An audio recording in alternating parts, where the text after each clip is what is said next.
This DSA 1 UGA fans ranting opinions. Coming to drop a video for you all. Appreciate the new subscribers. And here's my take on what's going on with UGA after reading on this 12th scrimmage that they have had and Kirby Smart's opinions on what the team looked like. The team has shown some jitters as far as jumping off sides. Then they had to rush to get the scrimmage going because of the rain and stuff that was coming in during this week. So they went on ahead and took care of that Thursday before they had to actually do the scrimmage on Saturday. So that's taken care of. I wonder what they're going to look like during the G-Day game, which is going to be at 4 o'clock on ESPN2, which should be a good game. Wish I could have been there this year, but you know how life goes. But anyway, Carson Beck and Brock Vandegrift are actually gonna have to battle it out to see who's the best to actually lead the team. Carson Beck, in my opinion, has already gotten quite a big of a head start, which doesn't mean a whole lot because if he comes in and look like hot garbage, Brock can take over easily. And a lot of people have speculated in the past, from what I've heard, that Bobo is pretty cool with Gunner and his family, but that really doesn't mean anything because Gunner hasn't seen the field at all, like zero. So just because Bobo is cool with Gunner, that doesn't mean he's going to just jump in immediately and take the start over Carson, who's been there and been waiting patiently to get in, and Vandegrift, who's also been at the school. To me, that would be extremely unfair just because you know somebody, you come in and as a coach, put them in over the players that pretty much have earned their time. Then on top of that, one of the defensive players is hurt, and I think 3 other players are hurt as well. I want to say the tight end, his collarbone is, I'm not going to say broken, but it's injured, and he probably won't be able to come back until the fall, along with another player who also has been hurt, who also will not be able to come back during the fall. I'm going to try to do another video to give you all info on that if you don't know. I'm horrible with names, just to let you all know. So just give me a moment to get some of that together. But then the Robinsons, that's what I'm going to call them. And I don't think they're brothers, but both of them were limited as far as during this spring scrimmage because it was really trying to see what's going on with Carson Beck and Brock to see how they, I guess, thrown or whatever the case may be, and reading defenses and seeing what it would look like to have their plays without the running backs being much of an impact. And that works out because I want to say the other 2 running backs behind them, they're injured. So in a sense, you're working with what you have at this moment. And I also heard BA talking about Bobo doesn't have an explosive offense like what they had last year.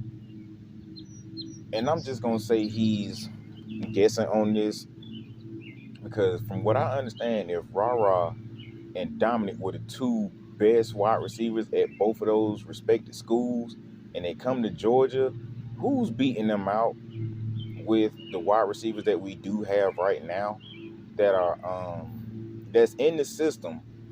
But Rara and Dominic are going to have to learn new verbiage, as Kirby Smart has said in the post that was put up on Dog Nation today that I read about, saying that it's a learning curve for those 2 receivers and the other 3 freshman receivers that are coming onto the team. I have high hopes for Georgia to do good things as far as offensively, and this year will be the first year we get to see this team with new quarterback, some new receivers that weren't in the program as a freshman.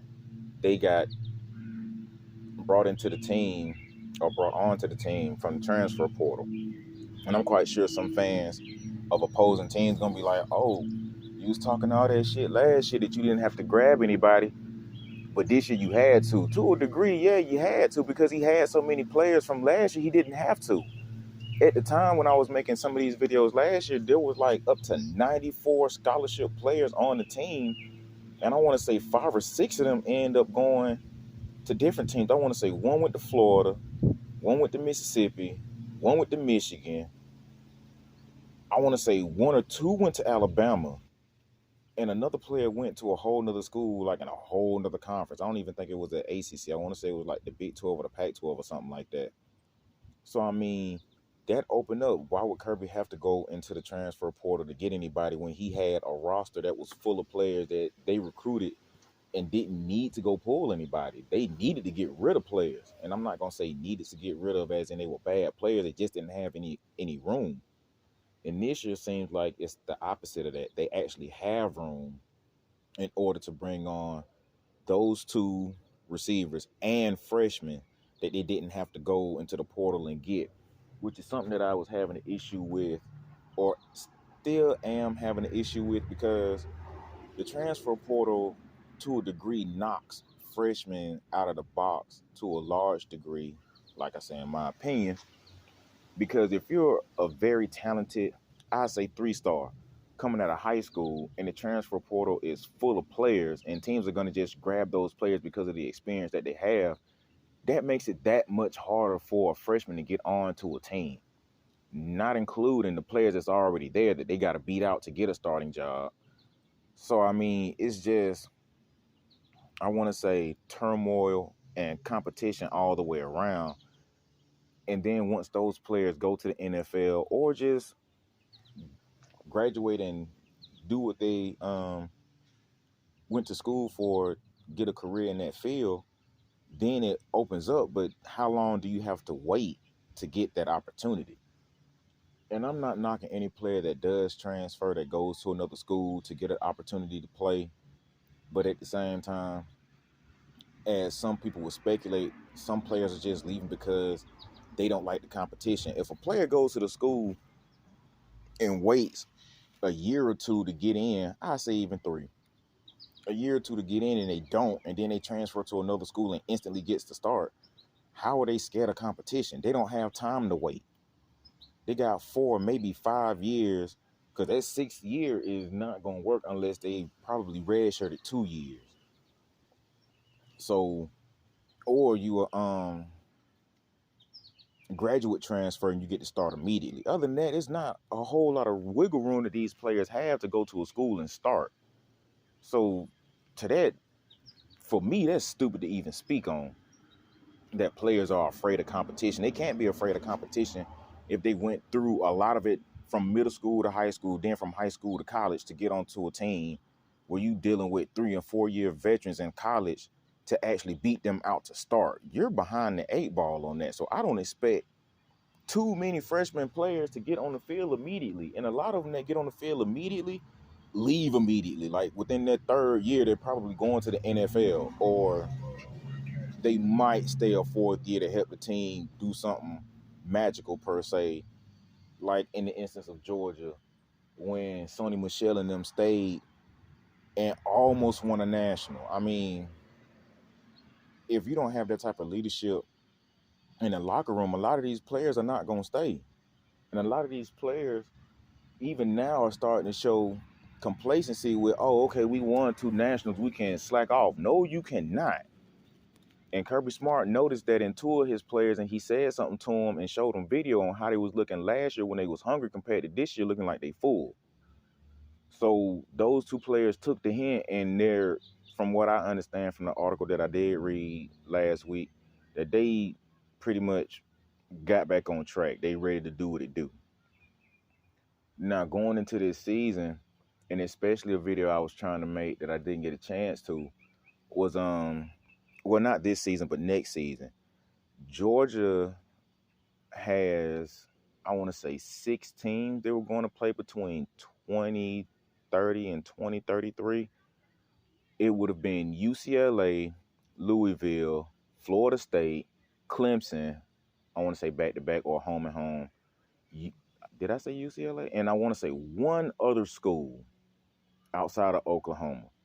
But since the scheduling with the schools possibly going into pods, might not work out. I wonder, are those games going to get scrapped?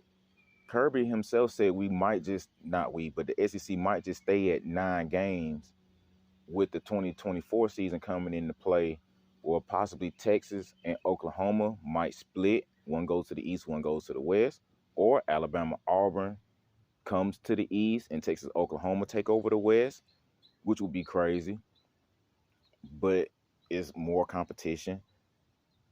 And I'm not saying Kirby Smart said this, but I'm just saying Kirby Smart did say that the SEC might stay at 9 games. With that being said, Greg Sankey, the commissioner, I don't think has went back on saying that they're gonna go into possibly a pod type system, which is understandable because if it stays at 9 games, just SEC only, it'll be 12 years before each team plays another team at their home. But once you go to the pod, it'll be 4 years that every team in the SEC has played at every other stadium or every stadium within that cycle, which is something I'm kind of curious of and I would like to see, but I still, as of this year, is going to miss the East and West to see who's the best per se, because some fans have said that some of the best teams didn't get a chance to play in the SEC championship because they lost a game, or just the way it's set up, it didn't benefit them because they was on the East and on the West. So if we go to a pod system as fans, how would that work if, let's just say, 2 or 3 of those teams are undefeated? And it comes down to, let's just say, well, it won't be 3 teams undefeated coming down to the very end because somebody's going to have to lose. So it's going to eventually be 2 teams. But okay, let's just say 3 teams are 11-1 or at least 10-2. Then what? Who's the best out of that? The East and West made it simple because if you're 11-1 in the East and 12-0 or 11-1 in the West, you're the 2 best teams. You can have 2 11-1 teams in the East, and it all depends on which one won that game, who's automatically going to the SEC championship. With this pod system, that's going to make it a little harder. And some people were saying that the Big 12 round robin was the best way to go about doing it. And to me, to a degree, I disagree, for the simple fact that if I play you in a round robin and I beat you once, you come back and beat me, and then we got to play for the national championship, okay, cool. But if one team wins out between both of those teams in the round robin, it'll be that one team going up against trying to figure out who's the best between the other 2 teams. If they only played, let's say they only played once, that probably would work in that scenario, because I don't think the Big 12 has had a team go undefeated and then play a 1-loss team in a while. And I could be wrong on that. Like I said, rants and opinions, I could be wrong. So correct me in the comments if y'all catch this and, listen to it. You feel me? But the round robin to me is still one of the things that's a catch-22. The East and the West, or the Legends, and I forgot what it's called in the Big 12, they pretty much had it sorted out. If one of those teams win out of the East or the West in the Big 12, or North and the South in the Big 12, however they put it, you already locked in. There's no point in trying to do a round robin so you can play everybody and see what's going on. And the Big 12 really didn't want extra teams anyway, which is funny because they swore up and down that the round robin scenario was the best one, but up until the realignment went down, you had to bring in 4 teams. Now you got to go to East and West, and now some of the other teams got to go to a round robin type situation. So now you get to see what it's like to have East and West in the Big 12, which to me really won't matter because after this year, 2 of your biggest contributors are leaving, and I'm still going to be talking a lot of shit, especially to some of these Texas fans that got their feelings hurt or being butt frustrated because teams were doing the horns down. Well, that fans were doing harm. Yeah, teams were too.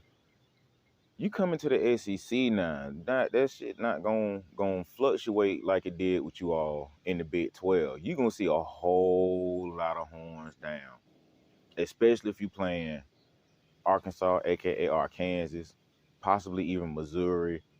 Like teams are not gonna get fined for that. So I mean, you better get some thick skin. You got all this year to get some. And I would like for Georgia to get their get back on Texas in the SEC championship and knock their ass out of the playoff contention. That's what I would like to see happen. Because Texas swore they was back after they beat Georgia, after they started going on the roll that year. And I give them credit, they beat us. A lot of our players didn't want to play. And that's something else that irks the hell out of me. Just because you go to a school and y'all don't make it to the playoffs or whatever the case may be, that don't mean I'm going to the draft because you're not playing for a damn championship or playing in a highly touted bowl game. Like, suck that shit up and finish out the damn season. Get out your damn feelings. Like, that be screwing up teams who you fought with all season to get to where you going. You know probably by the 6th or the 7th game, depending on what conference you in, whether you going to a conference championship and from that point on to the playoffs. This DSA 1, UGA fan rant and opinion coming back with a part 2.